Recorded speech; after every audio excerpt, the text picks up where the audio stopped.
여기서부터 스피커까지가 뭐가 문제가 생긴 것 같아요. 오늘은 그냥 육성으로다가 그거 들을만 하지요? 네. 이 정도면 뭐 그러니까 작게는 하면 안 들릴 거야 아마.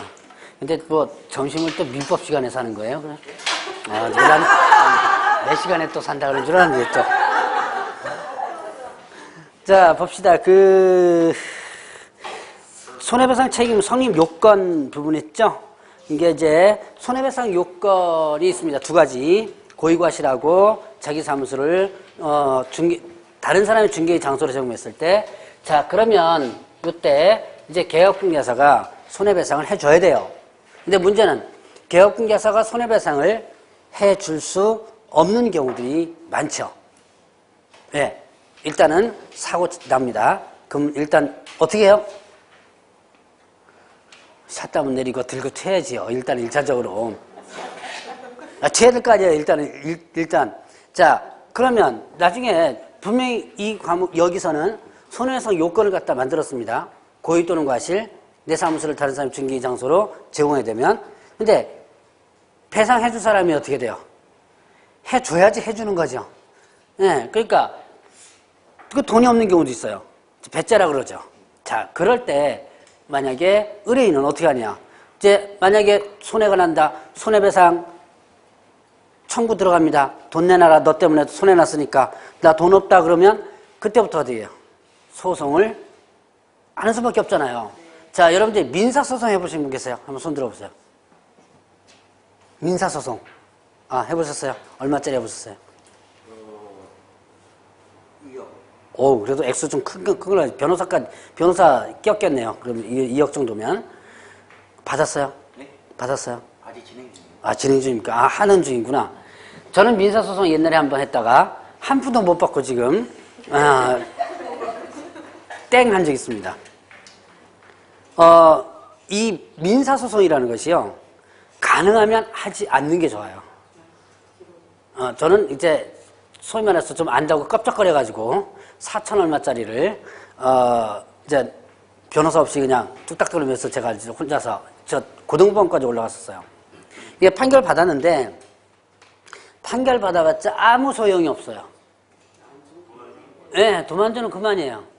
그럼 이제 뭐 해야 돼요? 뭐 이제 나중에 여러분들 이제 이 과목에서 배우시겠지만 부동산이나 동산에 대한 뭐가 들어가야 돼요?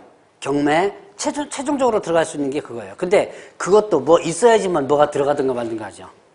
그래서 저 그거 판결을 받아가지고 10년 고스란히 그 해가지고 물론 저 연기 시키는 방법도 있긴 있대요.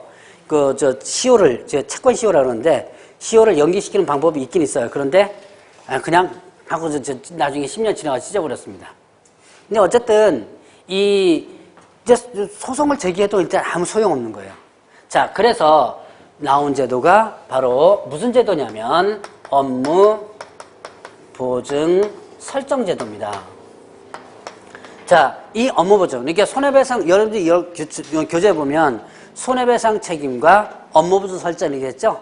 자, 그럼 손해배상 책임이 있는데 그 손해를 배상할 책임이, 배상을 못 해줄 때 대신 배상해 주는 것을 뭐라 한다? 대신 배상해 주는 제도를 업무 보증 설정 제도라고 해요. 자, 그러면 자, 이 업무보증 설정 제도에 대한 업무보증에 대한 개념을 일단 아셔야 되는데 이거는 연대보증이에요.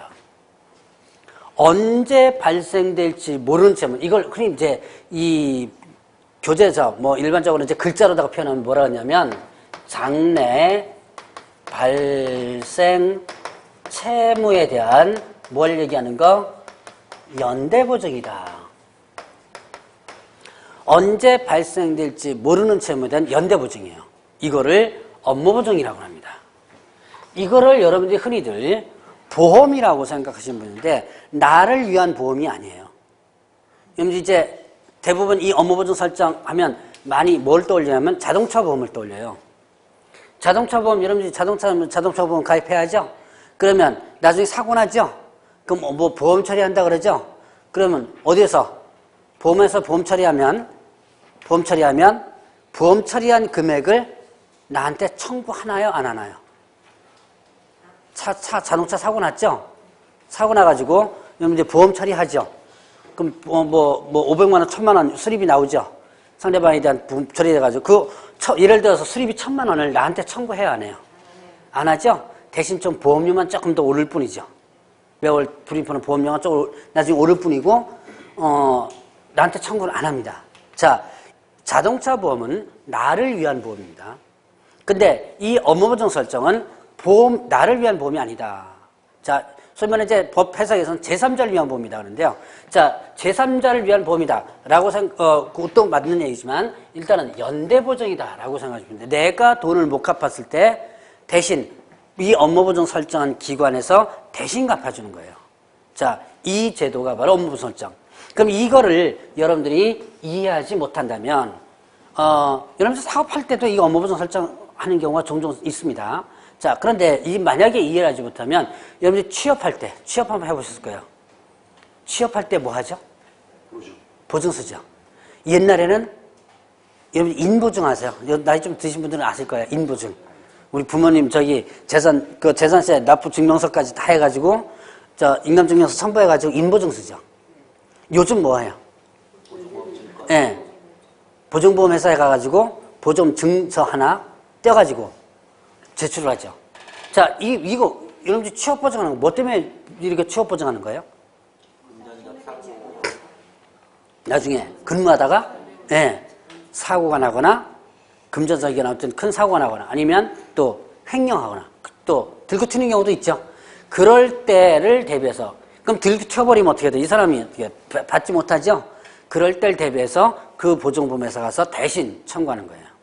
자, 바로 이것도 그 취업보증과 똑같다라고 생각하시면 돼요. 그러니까 중개 업무를 하다가 만약에 사고가 났을 때 내가 배상해 주지 못하면 대신 이 보증기관에서 대신 배상해 주는 거예요. 그러면 자, 제가 이 얘기를 했죠. 연대보증이라는 개념. 이거를 의외로 이해 못 하셔가지고 나중에 그럼 보증 설정하면 뭐합니까? 그러는데 일단 하도록 하고 있으니까 하긴 해야 돼요. 연대보증이니까 내가 보증서 줬다가 이 사람이 돈을 못 갚으면 내가 대신 갚는 거. 이건 연대보증 대충 아시죠? 그럼 내가 대신 갚아주고 나서 그럼 어떻게 돼요? 여러분들이 아마 개인 개인 보증서 보신 분 아마 아실 거예요. 그럼 내가 돈 다 갚았으니까 너 대신 갚았으니까 푹 집안에서 쉬고 있어라 그러나요? 내가 대신 갚았으니까 어떻게 돼요? 내가 대신 갚으면 끝까지 내놔라고 쫓아다니죠. 자, 그거랑 똑같다는 얘기예요. 이것도 마찬가지로 연대보증 섰다가 대신 갚죠. 대신 갚아주면 내가 대신 갚았으니까 너 돈 내놔. 이걸 뭐라 그러냐? 소위 말하는 구상권이라 그래요. 그래서 이거를 구상권을 행사할 수 있는 부분입니다. 자, 보험이라면 구상권이 없죠. 아까 제가 자동차를 보다가 1,000만 원 상대방에게 손해 발생시켰어요. 수리비 1,000만 원 보험 처리했죠. 그 1,000만 원을 나한테 보험회사에서 보험 처리했으니까 1,000만 원 내놔라고 하지 않죠. 자, 이건 하나의 나를 위한 보험입니다. 그러나 제3자를 위한 보험으로서 대신 보증을 서주는 거다라고 보시면 된다. 그래서 자, 이 개념만 여러분들이 기억하면 돼요. 그러면 이제 그 나머지 세부적인 제도는 이제 하나씩 뭐 몇 가지만 머릿속에 기억하면 됩니다. 그러니까 이 제도 자체에 대한 개념만 일단 여러분들이 머릿속에 기억해야 되는데요. 자, 그러면 업무보증 설정은 언제 발생될지 모르는 채무는 뭐다? 연대보증을 서놓는 거다. 자, 그러면 이제 업무보증 설정은 언제까지 하냐면 업무 개시 전까지.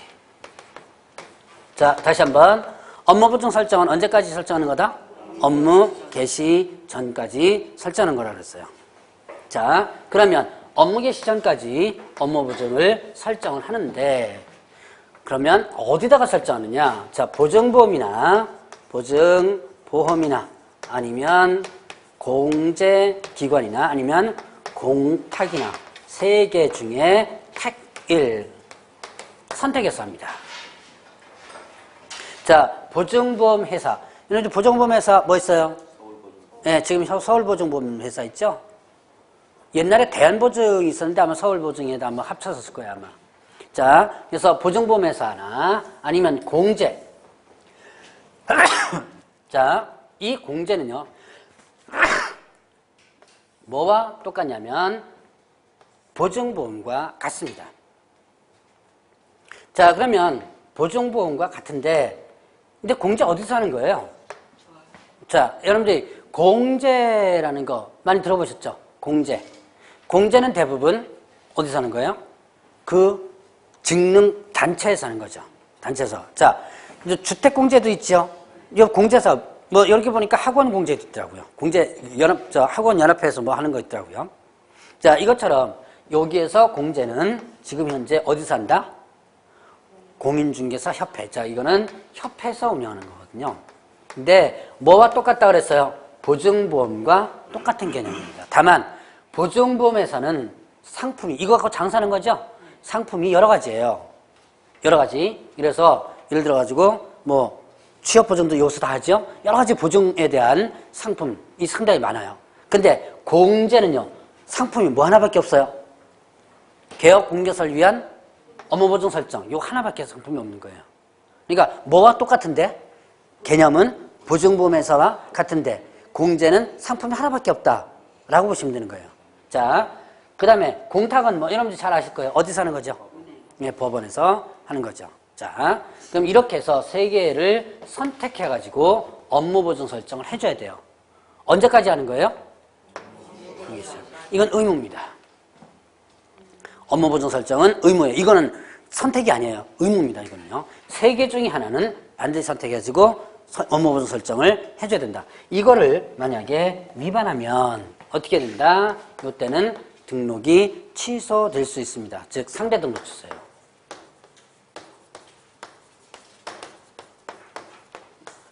자, 업무보증 설정하지 않고 업무 개시했다.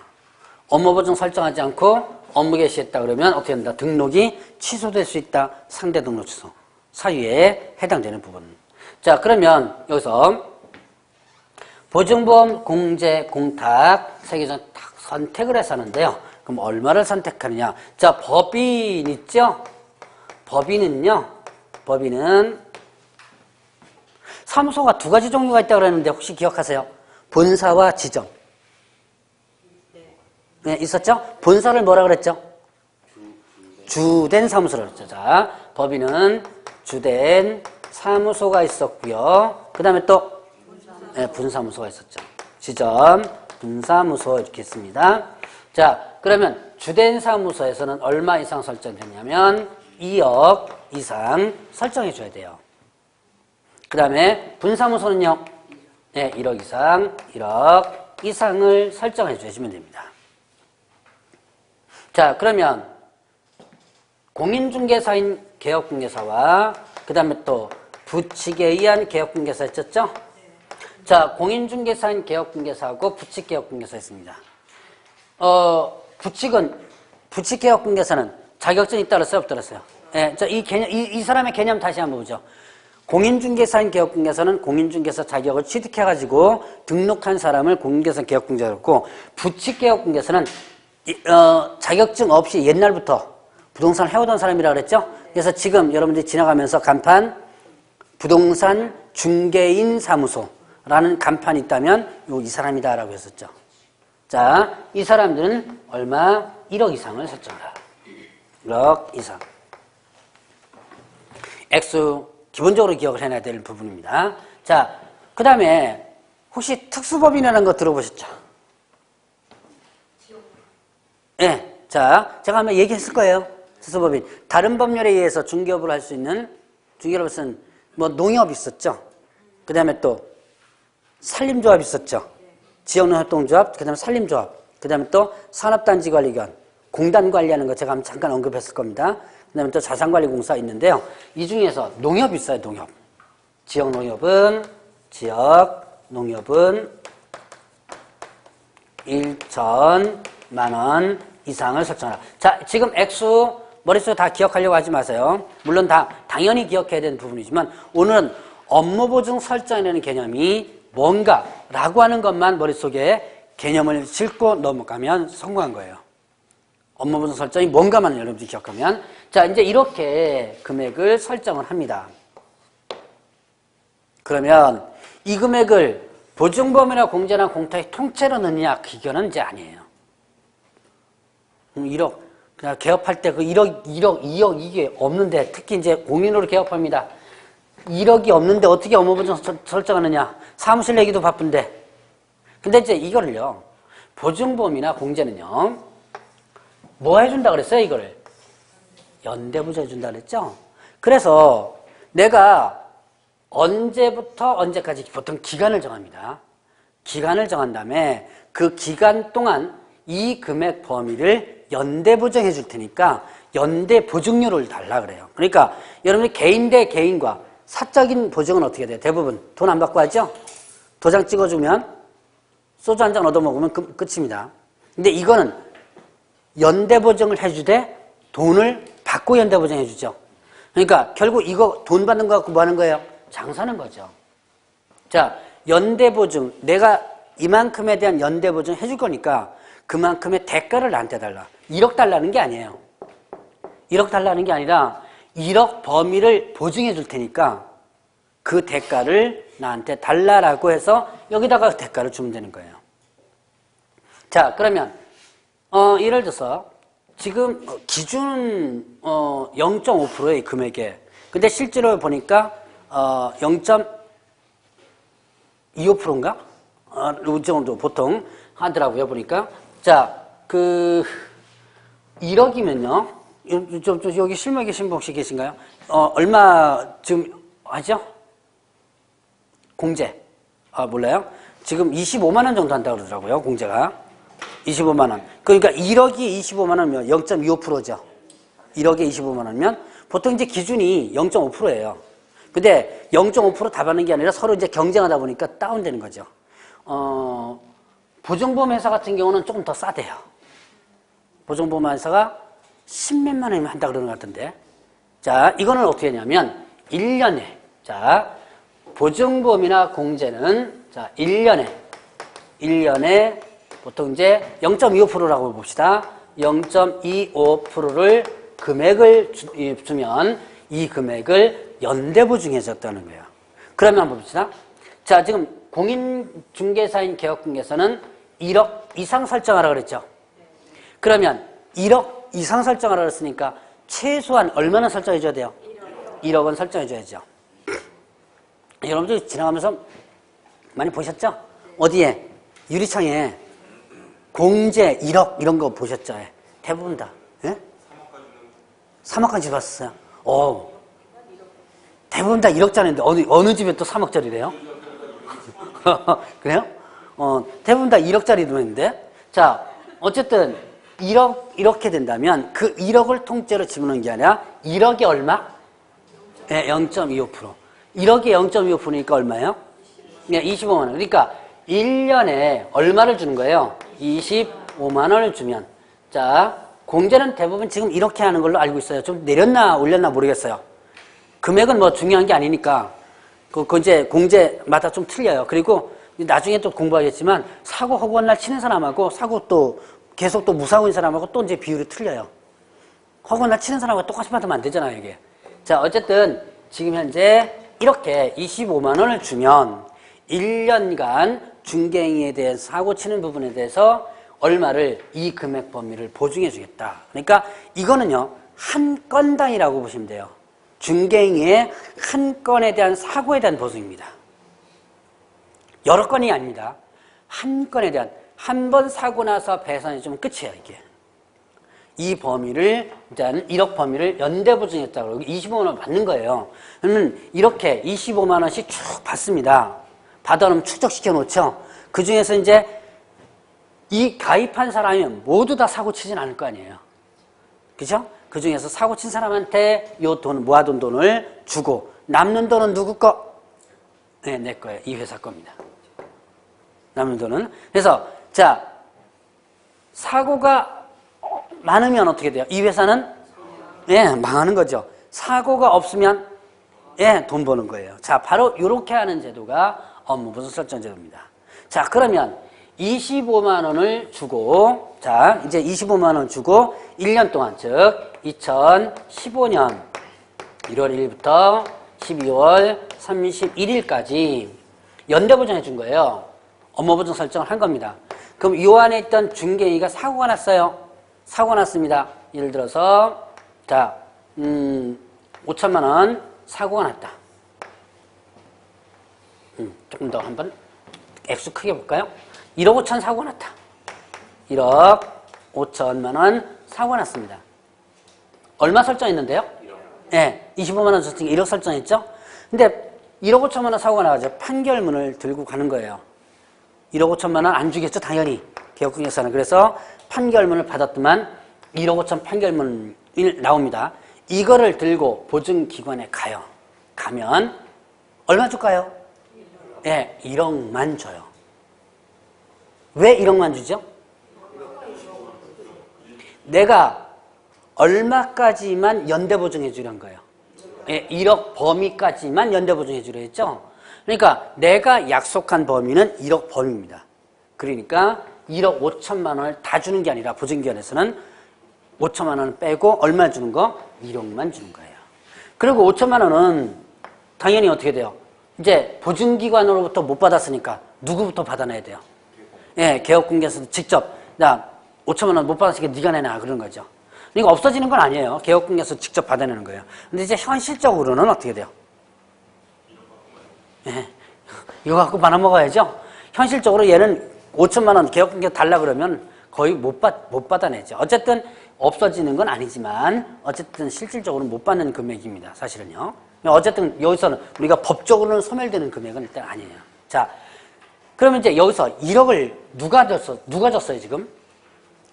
여기서 예, 보증기관에서 1억을 대신 줬죠? 누가 못 갚았으니까? 개업공개에서 직접 못 갚았으니까 보증기관에서 1억을 직접 준 거예요. 자, 그러면 보증기관에서는 어떻게 돼요? 보증기관에서는 그렇죠. 내가 대신 갚아줬으니까 얼마를 갚아줬으니까 1억을 너 대신 내가 갚아줬죠. 그러니까 도로 내놔. 1억을 구상권을 행사하는 거예요. 자, 여기서 이제 여러분들 이해를 잘못하니 아니 그럼 25만 원은 폼으로 줬습니까? 그러죠. 이게. 자, 25만 원 준 건 뭐예요? 그럼 도대체? 아, 예를 들면 물론 업무보증 설정하기에 준 거죠. 그럼 이 개념이 뭐라는 얘기예요? 자, 25만 원 준 개념. 이거를 여러분들이 나중에 아니 왜 25만 원 왜 줍니까? 라고 물어보는데요. 25만 원은 뭐예요? 연대보증 해주겠다는 대가예요. 자, 보험료가 아닙니다. 보험료가 아니에요. 여러분들 개인 대 개인은 어떻게 돼요? 개인 대 개인은 그냥 아까 얘기해서 소주 한 잔 얻어먹고 도장 하나 찍어주죠? 그러나 이거는 연대보증 장사입니다. 보증보험이나 이런 기관들은 공제나 이건 뭐예요? 연대보증 장사예요. 장사니까 당연히 어떻게 돼요?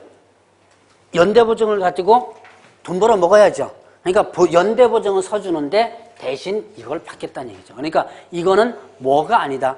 보험료라는 게 아닙니다. 그냥 맞아요. 그냥 날라가는 거예요. 만약에 자 2015년 1월 1일부터 12월 31일까지 사고가 한 건도 안 터졌어요.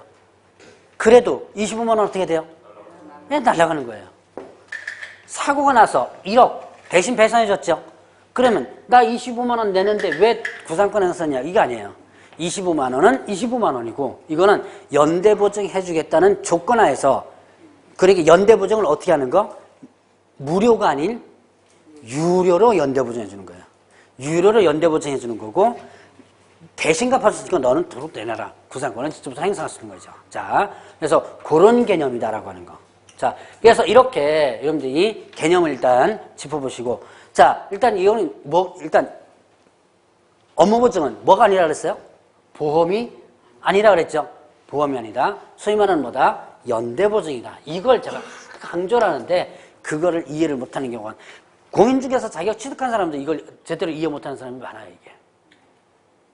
자, 그래서 이거는 하나의 연대 25만 원 주는 것은 무슨 돈이다? 연대보증 해주는 대신에 받는 돈이다. 연대보증을 해주는데 공짜로 연대보증 해주는 게 아니고 뭘로다가 돈 받고 연대보증 해주는 거다라고 보시면 되는 거예요. 자, 그러면 보증보험이나 공제는 이래서 이렇게 돈을 일정 금액을 주고 이제 기간 대부분 1년 단위로 계약을 많이 합니다. 1년에 이런 식으로 해가지고 연대보증을 해요. 자, 그런데 이제 요 공탁이라는 놈이 있습니다. 공탁이라고 하는 것은 뭐 이게 돈을 통째로 어떻게 돼요? 예, 집어넣는 거죠. 어디다가? 예, 법원에다가 집어넣는 거예요. 자, 그래서 2억이면 2억, 1억이면 1억, 1억 이것을 통째로 법원에다가 맡겨놓는 거예요. 맡겨놨다가 나중에 사고 나면 어떻게 돼요? 맡겨놓은 돈 그 범위 내에서 빼주면 되는 거죠. 이게 바로 공탁입니다. 그러니까 여러분들은 공탁할래요? 아니면 보증보험이나 공제 들을래요? 예. 1억이면 여러분 1억 물론 가지고 있는 사람도 있겠죠? 근데 그거 통장에 넣어놔도 이제 나옵니다. 자, 그래서 이 공탁은 여러분들이 거의 안 해요. 우리 지금 나라에 개업공개사는 공탁한 개업공개사 한 명도 없어요. 제가 알고 있기로는 한 명도 없습니다. 근데 어쨌든 제도는 있어요. 이런 제도는 있고 시험 문제에 공탁과 관련된 부분이 일단 나오니까 요거를 이제 좀 잘 기억을 해 놓으셔야 돼요. 자, 근데 이 공탁은요, 공탁은 사망이나 해산을 하면 3년간 회수가 금지된다. 3년간 회수가 금지된다. 뭐 이런 내용이 있습니다. 사망이나 해산하면 몇 년간 회수가 금지? 3년간 회수가 금지된다. 이 내용은 공탁에만 특별히 있는 건데, 자, 이건 왜 이렇게 만들어놨냐? 제가 지금 아까 얘기했듯이 공탁은 지금 우리나라에서 지금 한 명도 안 했다 그랬죠? 한 사람이 하면 바보야, 사실은요. 이 1억을 갖다가 통째로 여기다가 법원에다가 집어넣는 거 바보죠, 이거는. 자, 그런데 어쨌든 제도는 있으니까. 자, 일단 공탁을 했다고 칩시다. 공탁을 지금 쭉 해놓고 있다가 2005년 12월 31일 폐업을 하는 거예요. 자, 폐업하는 순간에 바로 뭐를 찾아버리냐면 공탁금을 찾아버립니다. 자, 찾는다고 자, 3년간 찾지 못한다 그랬죠? 근데 만약에 찾는다고 쳤을 때, 자, 31일 날 폐업하면서 이날 만약에 이걸 갖다가 바로 찾아버린다. 자, 그러면 요때 여기 예를 들어서 9월 달에 중개를 해준 것이 만약에 그 다음에 2016년도에 만약에 사고가 났다. 그럼 어떻게 되는 거예요? 자, 2015년 9월 달에 중개해준 것이 중개해주는 순간에 사고가 터지는 경우도 있지만 상당히 많은 이 건수가 다 끝나고 난 뒤에 사고 터지는 경우가 많죠. 뭐 설명을 잘못했거나 아니면 속여가지고 했거나 그래가지고 나중에 알아가지고 사고가 터지는 경우가 종종 있어요. 그러면 만약에 이날 회수를 바로 해버리면, 폐업하는 순간에 회수를 바로 해버리면, 자, 2016년도에 요기했던 것이 사고가 났습니다. 그러면 이 사람은 공탁금을 찾아갈 수 있어 없어요? 이미 다 찾아가 버렸죠? 네, 찾아갔으니까 가져갈 돈이 없죠. 그래서 요거를 몇 년 동안 묶어두는 거? 네, 3년 동안 묶어두는 거예요. 만약에 이렇게 사고가 날 것을 대비해서 묶어두는 거죠. 자, 그래서 요런 제도가 업무보증 설정 제도다. 그래서 업무보증 설정 제도와 관련된 부분은 여러분들이 요 정도까지만 정리를 하면 될 겁니다. 자, 그러면 업무보증 설정을 해서 이제 중개가 완성돼요. 자, 또 똑같은 개념이 나오는데 중개가 완성된다. 언제죠? 중개 완성됐다. 그렇죠. 계약 체결이죠. 자, 뭐 계속 듣다 보면 자연스럽게 여러분들이 기억날 거예요. 자, 중개 완성이란 중개가 끝난 시점이다. 즉 그래서 계약이 체결되죠. 자, 중개가 완성되면 쌍방에게 자, 보증에 대해서 설명해 줘야 돼요. 내가 어디에 들고 있고요. 어디에 들고 있고 그 다음에 얼마짜리 가입했고요. 내가 지금 들고 있는 곳은 어디다? 소재지. 보증 기간 언제까지고 또 금액 이런 것들을 설명해 주고요. 쌍방에게. 그 다음에 자, 증서 4번을 뭐하라? 교부를 해주도록 하겠습니다. 쌍방에게. 복사본. 받으셨어요? 설명 못 들었어요? 거의 설명 잘 안 하죠? 예, 그냥 이거 원래 설명해 줘야 돼요. 내가 지금 어디다 들고 있고 보증보험 회사에 들고 있고 기간은 2015년부터 15년 1월 1일부터 11월 30일까지다. 그 다음에 금액은 내가 지금 1억짜리 들고 있다. 이 업무부 설정한 곳은 원주시 뭐 어디다 뭐 이런 거 소재지까지 사실은 설명해 줘야 돼요. 해줘야 되고 복사본 하나. 예, 복사본 못 보셨다고 그러는 분들이 많더라고요. 근데 있어요. 여러분들 진짜 계약 체결하면요. 대부분 계약서 있고요. 그 뒤로 딱 넘기면 확인설명서가 있거든요. 그 다음에 뒤로 넘기면 보증설정서 4번이 있습니다. 해줘야 돼요, 이거. 이거 만약에 안 하면 100만 원 이하의 과태료입니다.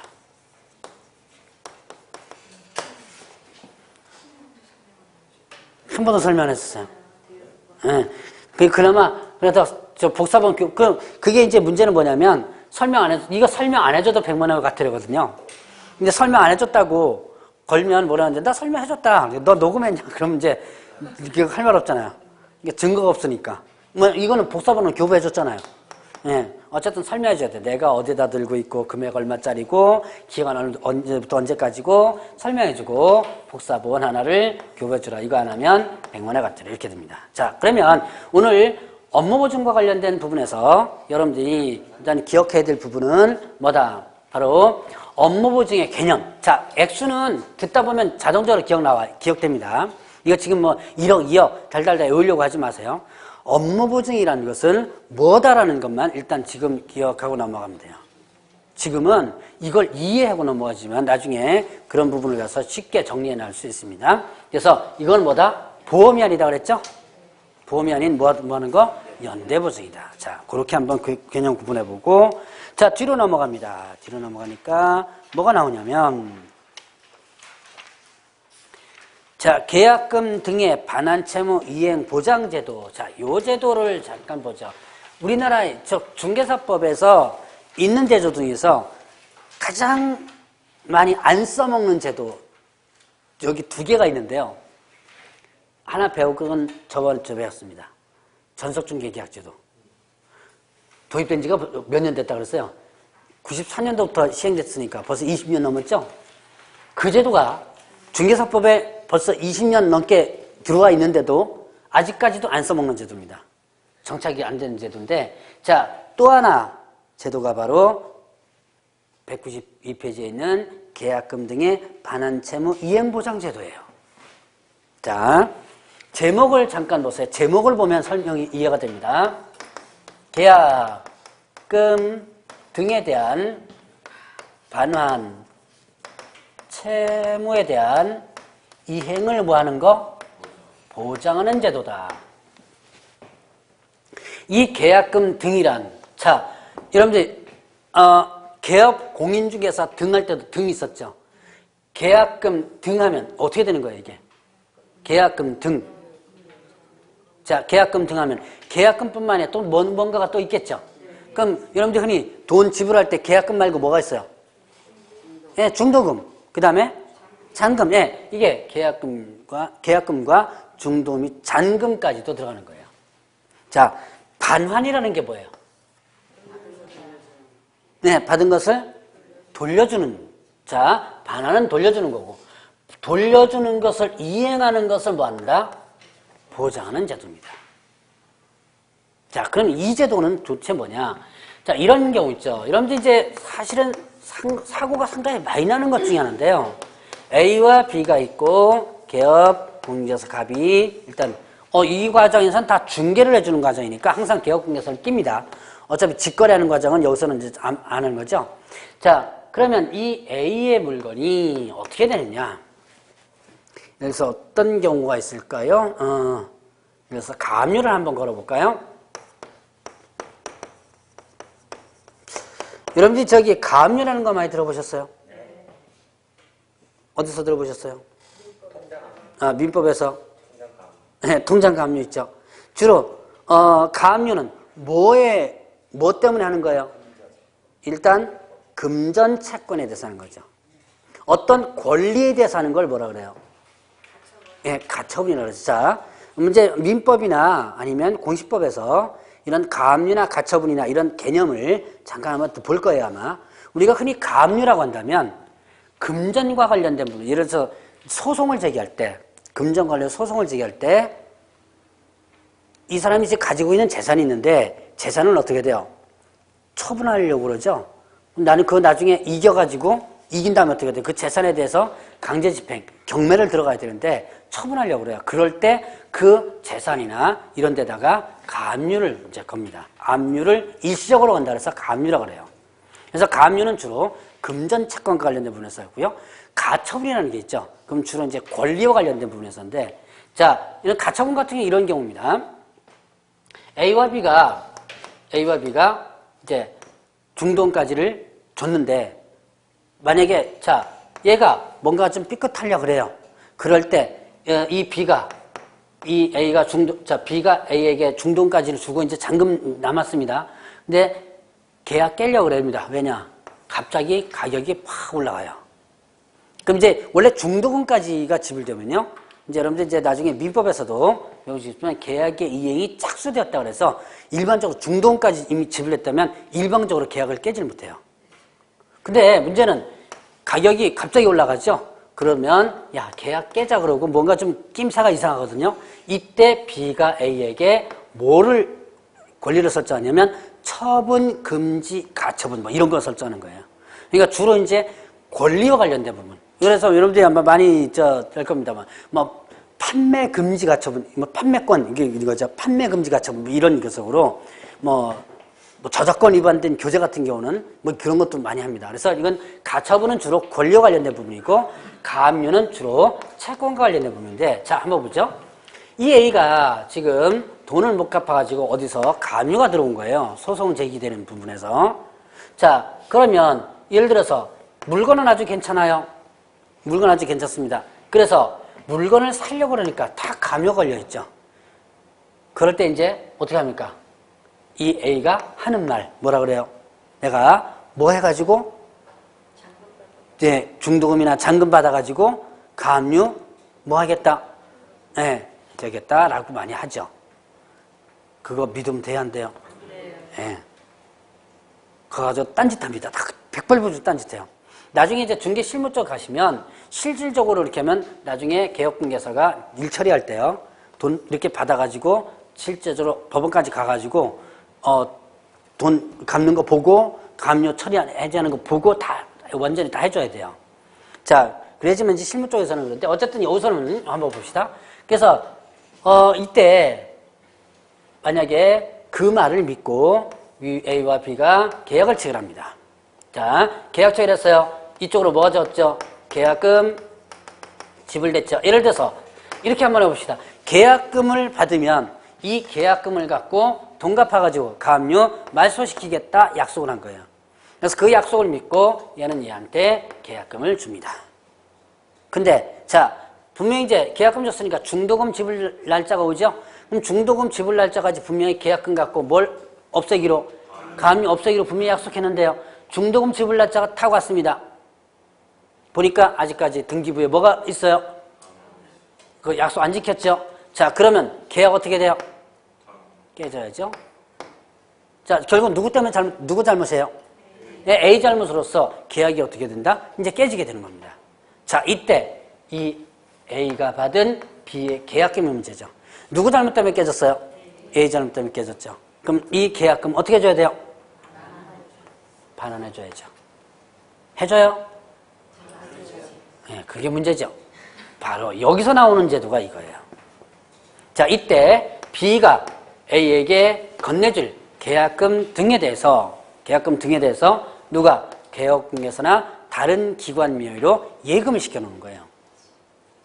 자 예금 시켜놨다가 자 내가 만약에 가압류 다 만약 약속대로 중도금 지불 전까지 약속대로 말소를 시켰다. 그러면 누가 받을 권리가 있어요? A가 받을 권리가 있죠? A한테 주면 되는 거고 자 만약에 약속을 못 지켜가지고 계약이 깨졌죠? 계약 깨지면 계약금 돌려받아야죠. 누가? B가 돌려받아야죠. 예금 예치한 사람이 누구한테 주면 되는 거예요? B한테 주면 되는 거죠. 바로 이 제도가 바로 계약금 등의 반환 돌려주는 거죠. 돌려주는 것 이행을 뭐 하는 거 보장하는 제도다라는 부분이에요. 자 그러면 여러분들은 이 상황에서 이거 만약에 개업공개사가 이 예치를 권고할 수 있다 그럽니다. 자, 여기서 이제 이 문구부터 좀 봐야죠. 예치를 권고할 수 있다. 자, 이 상황에서 개업공개사가 예치 권고를 안 했습니다. 자, 이때 보죠. 이 상황에서 개업공개사가 예치 권고를 안 하고 그냥 계약금 넘겨주도록 했어요. 이거 이 법에 위반될까요? 안 될까요? 네, 안 된다. 자, 이걸 보면 왜 안 된다? 여기에 있습니다. 안 되는 이유. 할 수 있다라는 개념이 뭐예요, 이게? 해도 되고 안 해도 되고. 그죠? 해도 되고 안 해도 되고. 그러면 결국 개업공개사는 예치를 권고할 수 있다라고 했으니까 해도 되고 안 해도 의무 아니죠? 그렇기 때문에 이 상황에서 만약에 권고를 안 해도 개업공개사 의무를 이행한 것은 의무 위반은 아니라는 얘기예요. 그래서 손해배상 책임이 없다. 자, 그러니까 이 제도가 나온 지가 이제 2000년도에 나왔으니까 15년 좀 됐네요. 이 제도 나온 지가. 이거는 미국식 제도를 본따 가지고 나중에 조금 더 설명드릴 겁니다. 에스크로우라는 이런 제도가 미국식에 있어요. 그리고 나중에 이제 설명드릴 텐데 본따 가지고 우리나라에 만든 건데 순 엉터리로 만든 거고요. 그 다음에 중개사법에 엉터리가 가끔 많아요. 그 다음에 이거는 우리나라 현실을 거의 현실에서 맞지 않는 제도예요. 여러분들 입장에서는 얘가 얘한테 건네줄 돈을 개업공개사나 다른 기관면에 예금시켜 놓겠다. 이거 끝날 때까지. 그러면 이 A가 오케이 할 것 같아요? 안 할까요? 안 하죠. 당장 계약금 받아가지고 뭐해요? 뭐 해야죠. 해야 되는데 이걸 이 사람이나 다른 기관면으로 예금시켜 놓는다 라고 한다면 거의 다가 거절하죠.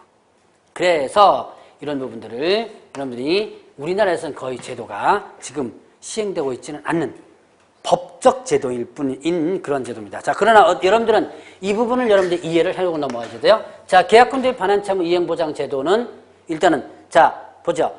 이 누구를 위한 제도일까요? A를 위한 제도일까요? B를 위한 제도일까요? 둘 다를 위한 제도일까요? 누구를 위한 제도?